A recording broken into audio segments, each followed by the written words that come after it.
Hello everyone, welcome to my YouTube channel that is Maths Phobia Cracker. Hi, my name is Ishtiyaq Ahmed and today we will discuss about a very important question related to JEE Mains, CET and NDA. इससे पहले वाले videos में हमने question number 14 discuss किया था जो कि logarithmic identities से ही रिलेटेड था। आज हम क्वेश्चन नंबर 15 डिस्कस करने वाले हैं। तो बिना टाइम वेस्ट किए सबसे पहले हम क्वेश्चन नंबर 15 को रीड करेंगे। After that I will discuss about the solution. Question number 15 क्या दे रखा है? If log x argument is x, base is, जब लॉग में बेस मेंशन ना हो तो बेस 10 होता है। ये आप अज्यूम करके चलेंगे। लॉग एक्स यहाँ पे बेस मेंशन नहीं किया है तो बेस 10 है। Log x to the base 10 upon b minus c is equal to log y to the log y क्या है? आर्ग्यूमेंट बेस इज 10, लॉग मतलब कॉमन लॉग की बात चल रही है, divided by c minus a is equal to similarly log z upon a minus b. ये तीनों आपस में इक्वल हैं। Then which of the following is true? Option A x into y into z is equal to 1 होगा। Option B x की power a y की power b z की power c is equal to 2 होगा। X की power b plus c y की power c plus a z की power a plus b is equal to 4 होगा। या option D x into y into z is equal to 2। इन चारों option में कौन सा सही होगा? ओके, सॉल्यूशन की बात करते हैं। गिवन दैट क्या दे रखा है? Let log x is argument base is 10, common log की बात चल रही है तो log x to the base 10 upon b minus c is equal to log y upon c minus a is equal to log z upon a minus b. ये तीनों आपस में इक्वल थे, इसको हमने किसी कांस्टेंट के इक्वल कर दिया। ठीक, मतलब क्या हुआ? ये फर्स्ट लास्ट के इक्वल करेंगे, सेकंड लास्ट को इक्वल करेंगे और थर्ड लास्ट के इक्वल करेंगे। क्या है? Log x upon b minus c is equal to k, log y upon c minus a is equal to k, log z upon a minus b is equal to k. मतलब ये जो तीनों ratios थे उसको हमने किसी constant के equal कर दिया और मैंने सेपरेटली इक्वल किया। इस वाले स्टेप में आप देख सकते हैं। ठीक, इसके बाद में क्या हुआ? लॉग एक्स जो b माइनस सी हमने क्रॉस मल्टीप्लाई किया तो k times of b minus c, log x left side में k times of b minus c. Similarly log y left side में रहेगा, ये c माइनस ए k से multiply करेगा तो क्या हो जाएगा? k times of c minus a. Similarly log z upon a minus b जब राइट साइड में जाके मल्टीप्लाई करेगा तो क्या हो जाएगा? k times of a minus b, left hand side में लॉग z हो जाएगा। क्लियर? टेकिंग एंटी लॉग दोनों। अब हम क्या करेंगे?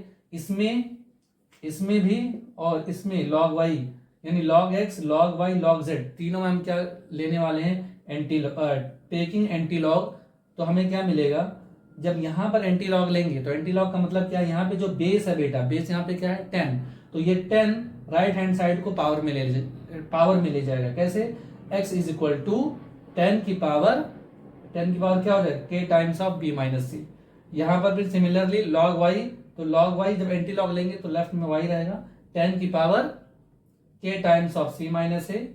Log z is equal to क्या था? k times of a minus b. तो z इज इक्वल टू यहाँ बेस 10 है ना, तो 10 की पावर में क्या हो जाएगा? k times of a minus b. तो ये हमारा एंटी लॉग का कॉन्सेप्ट है। ये ऑलरेडी हमने लॉगरिथमिक आइडेंटिटीज की जो थ्योरी वाली वीडियोस थे उसमें हमने बताया था कि एंटी लॉग लेते कैसे हैं। ठीक, तो आई होप यहाँ तक आप लोगों को समझा होगा। इसके बाद में नाउ अब हमें क्या मिल गया? x की वैल्यू, y की वैल्यू, z की वैल्यू। अब यहाँ पे हम ऑप्शन में चेक करेंगे। तो फर्स्ट ऑप्शन पहले हम चेक करते हैं। क्या करेंगे फर्स्ट ऑप्शन में? x into y into z. तो x into y into z कैसे निकालेंगे? ये हमने यहाँ पे सॉल्व करने की कोशिश की, देख सकते हैं। x into y into z, x की वैल्यू क्या था यहाँ पे आप देख सकते हैं। x की वैल्यू क्या है? 10 times of k, x is equal to 10 की power k times of b minus c, y की वैल्यू 10 की power k times of c minus a, z is equal to 10 की power k times of a minus b. तो ये x y z की value जब मैं यहाँ put करूंगा तो मुझे कुछ ये रिजल्ट मिलेगा।